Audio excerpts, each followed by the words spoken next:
to something slightly lighter, because I want to pick your brain about many aspects of your life and just your different preferences. We're gonna segue to our quarter note question segment. Yeah. So I'm really curious to hear what you have for us here.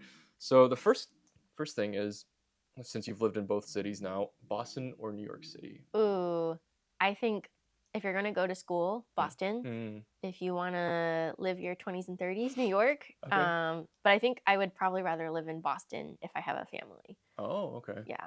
That was a very nuanced answer. I like it. So both, but at different times. Yeah. You're appeasing both crowds right now. Okay, I like can't it. choose. Yeah. Okay. What's your favorite restaurant in New York? Thus Oh, that's really hard. far?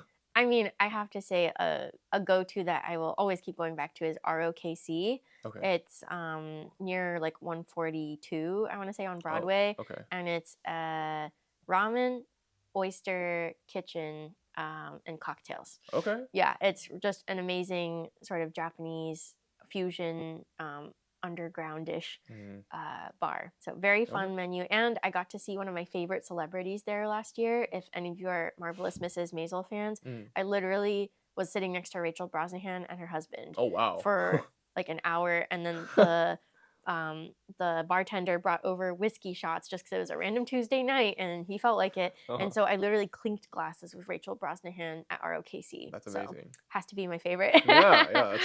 You can always take that with you. Yeah, that was a New York moment. Yeah. Very early on in your New It was York, like just a week after I moved here, pretty much. Wow, and just like, yeah. I was like, I guess you just sit next to celebrities at dinner. Yeah, your expectations are just that high now every time. That hasn't happened again. Yeah. One country you hope to visit someday? I would have to say the Czech Republic. Okay.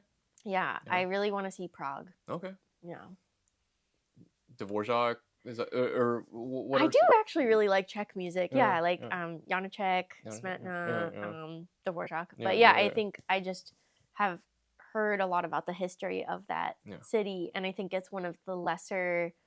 I mean, it's definitely still a tourist destination, but like less than Paris or something, or Rome, or Vienna, Berlin. Yeah. I feel like there's just a lot of like inner history in Prague. Yeah, so true.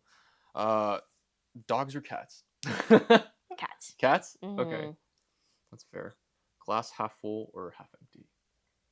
I would say I'm a glass half full person, but I do like to think about refills. So, what else can fill that glass? Yeah. That's very glass half full. I like it. Yeah. Early morning or late night practice?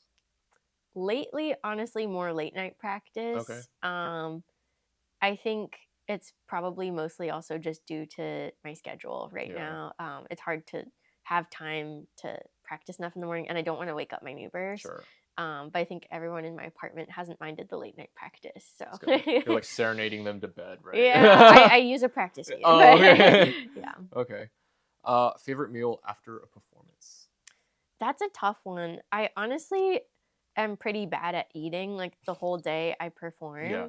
I'm not like I'm in general, like I like food, but I'm not the best at like making myself eat if I'm nervous or just finished playing. So I'll actually probably just put question mark on that.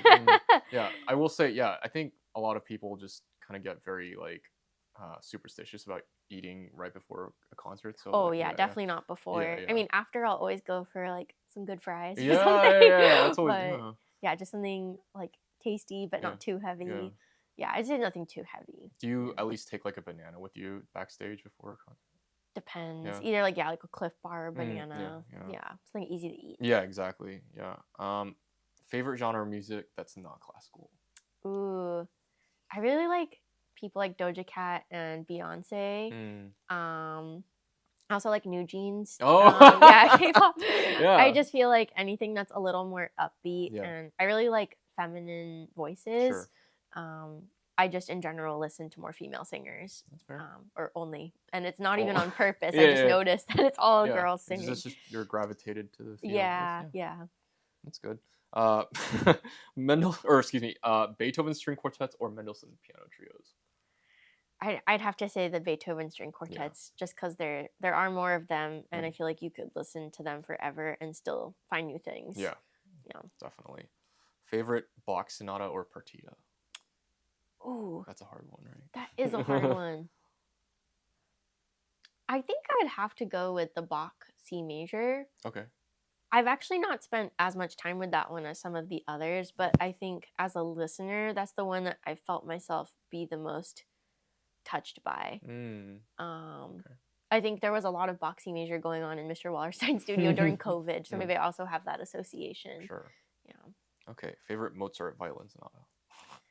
Anything played by Arthur Grumio. Oh. Yeah. Okay. I don't think I can pick one. Okay. I think they're all delightful. Yeah. But Grumio playing any of them is, Okay. you know, he's just got this amazing sensibility for both like Mozart and Beethoven. He's like my go-to for those.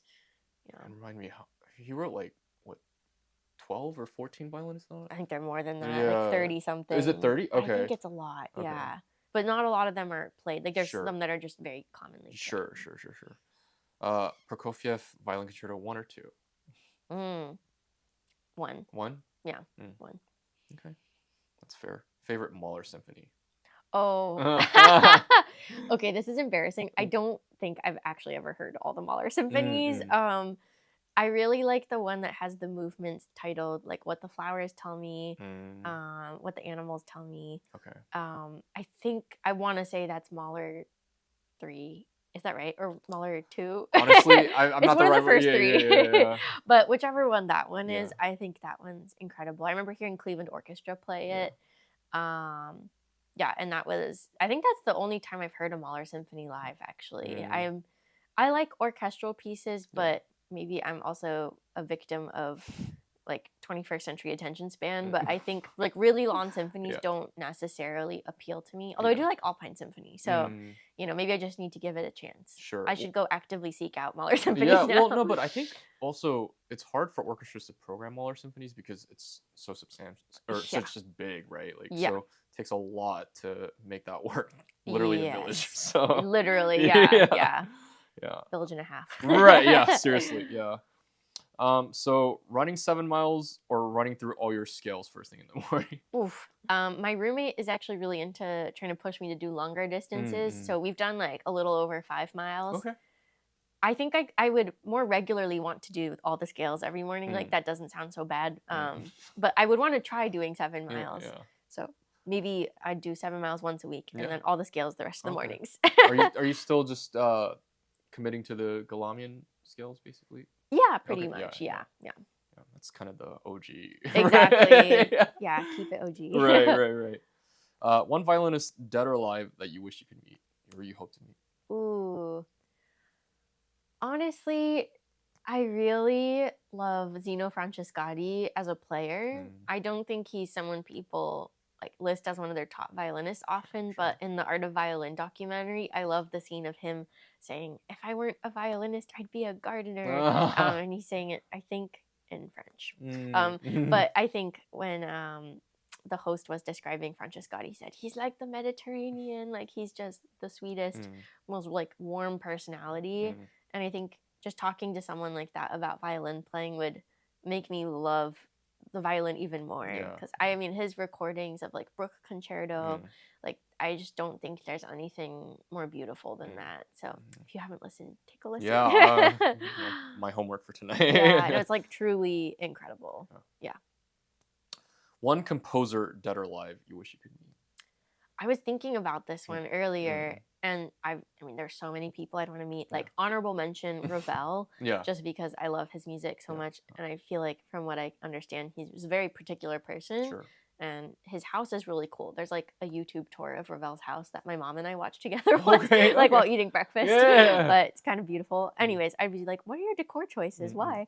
But no, I think for real, the person I want to talk to is Clara Schumann, because I think she was she's kind of like the 21st century woman, but back in the 1800s. Like she has a family, she's working, she has a successful husband, but also her own career, and managed to like juggle all that, especially at a time where that was not so normal, and she wasn't really given support by her parents to do that. Like they did not approve of that.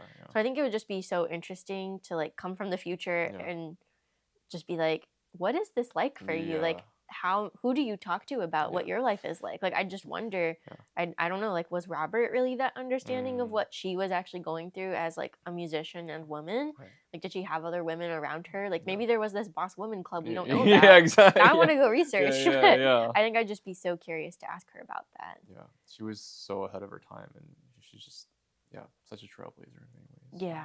Yeah. Sunny or rainy days? Ooh, if I don't have to go outside, I actually really like rainy days. Yeah. I think like it usually makes things smell better, and the air like clears up, and just being cozy inside can be really nice. But obviously, like if I'm going outside, sunny days are beautiful. Just something therapeutic about hearing the rain. Yeah, the sound of raindrops is very soothing. Yeah. Favorite instrument that's not the violin? Oh, another hard one. Yeah. This sounds strange, but I feel like, maybe it doesn't. I don't know. I honestly would probably have to say trumpet. Okay. Like, I do think that in orchestral settings, like the moments that trumpets have sometimes as like this victorious or like some kind of call. I find it like electrifying. I don't get to play that often right now with like a full orchestra, so I just really appreciate like going to concerts and hearing like the trumpet player just like blast something out in like the most beautiful way. But also trumpet can be like so intimate, like with the mute and like do these long singing lines. So I think it's a beautiful sound. Yeah. Great. Last one. Something you always need with you before performance that's not the violin. Yeah. All the people who like curling their eyelashes out there will understand, but an eyelash curler. Oh, okay. I like feeling like my eyelashes are lifted. Like I just feel like I'm like more awake. I always have to have an eyelash curler with me before I go on stage. Okay. Yeah. Well, and I think to that effect, I think as a performer, there is something very integral about just the process of getting in your uniform, for lack of breath. Yes. Yeah. Like it's part of like the mental like preparation of going to perform. It's like it's like the ritual of like preparing yourself to be in that mindset. Right. Because like if you didn't have that and you just went on stage, it's almost like you missed a step basically, and it just because that's why I think even with dress rehearsals, even if it's on the same stage you're about to, it doesn't feel necessarily like the performance, because part of it is just you need to wear what you need to wear. So like the act of getting ready for a concert is honestly what like hypes me up to go on stage. Oftentimes you gotta look cute. Then you look cute even if you sound bad, which hopefully you don't sound bad. What's that saying? It's like you look good, you feel good, you play good, something like that. That sounds right to me. I buy that.